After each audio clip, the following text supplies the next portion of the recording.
A workflow is a series of functions or workflow events to be performed in a sequence designed to accomplish a particular business objective. What that means is you can take a process in your office, such as setting up new clients, you can break it down into a step-by-step set of processes and organize the process in Advisor's Assistant's workflow module.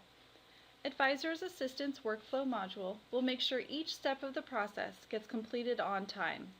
The workflow process is fairly automatic. Each event is one step of the workflow.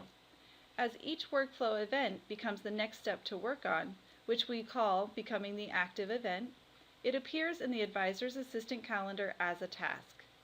When the event or the task is completed, the calendar item is deleted so that it doesn't clutter the calendar, but the event history remains and can be viewed in the View Client with Workflows screen. Before you can begin adding workflows to contact names, you first have to add the master workflow to Advisor's Assistant. This is an administrative task which involves planning, so only people with security rights are able to add master workflows. This help video will show you just how easy it is to set up those master workflows, and follow-up videos demonstrate adding the workflow to a contact and the workflow reports.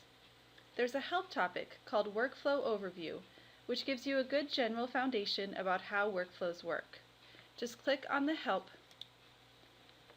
go down to Workflows, and click on the Workflow Overview. In addition to adding your own workflows, you can import workflow templates from the Advisor's Assistant Resource Library located in the Help drop-down menu.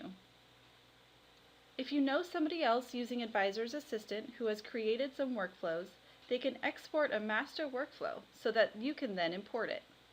If you have a study group, you can easily share workflows among your members. Once imported into your system, the workflows can then be edited by you to make them your own. Since everybody knows Advisor's Assistant is great for tracking clients, today we're going to use our workflow module to show you how you can use Advisor's Assistant for prospecting. Let's take a look at a prospect I have set up, Abraham Lincoln, to see how the finished workflow looks.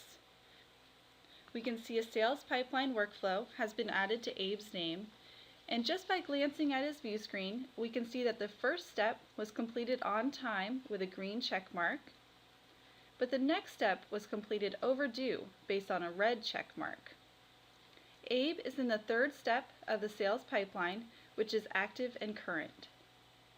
When I click on the name of the workflow, it tells me what percentage of the workflow has been completed and other details about the workflow.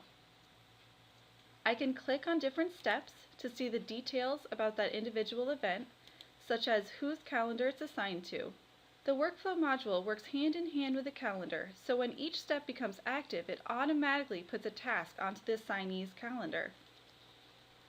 To add the master workflow, first I'll click on the Admin menu at the top of the screen, then select Workflow, and Maintain Workflow Masters. This gives me a list of the master workflow templates that have been set up in my Advisor's Assistant. Notice that you can use workflows for any processes in your office that are comprised of steps that have to be completed. I'm using a sales pipeline today as an example of a workflow, but you can also set up workflows for onboarding new clients or anything else you need to help organize your office and get it working more efficiently. To add new master workflows, you'll just click on the Add button at the bottom of the screen. You can also copy existing workflows to add a new one that is similar and just make changes. Instead of starting a totally new master workflow, I'm going to just use the Modify button to save some typing time. Let's highlight the sales pipeline workflow and click Modify. First, we'll see a list of all the steps that have been set up. You can add, modify, and delete steps from the buttons on the right. You can also move steps up and down in the workflow after they've been added. Let's take a look at step 1, Qualify. The first field, Event Type, is a list set up by Advisor's Assistant to define what type of event this is. This is not an editable list because the type does have an effect on the calendar. but if you ever find a type you'd like added, you can email it to our suggestion email box. The description field is where you can enter the description of the event, and the field is quite long, so you can be as descriptive as you wish. The duration defines how many days the step is expected to take.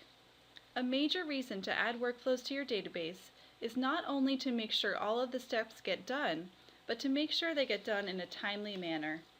So you can enter the duration of each step, and based on the duration, Advisor's Assistant will track when a workflow event is overdue. A day is defined as a work day. We assume you're not working weekends, so if you have a duration of 1 day and you add the workflow to a name at 5 p.m. in the evening, that 1 day is basically over, and the workflow will become overdue the next day. Wait days means the number of weekdays between the due date of this event and the begin date of the next event. It is the number of days before the next step is scheduled to start.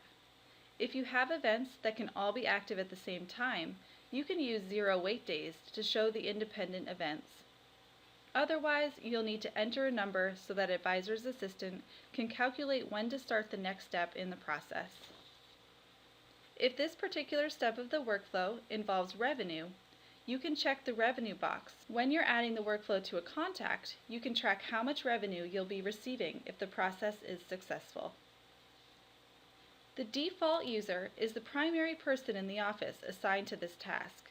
If this particular step is always performed by the same staff person, you can enter their name and this step will be assigned to their calendar when it's active.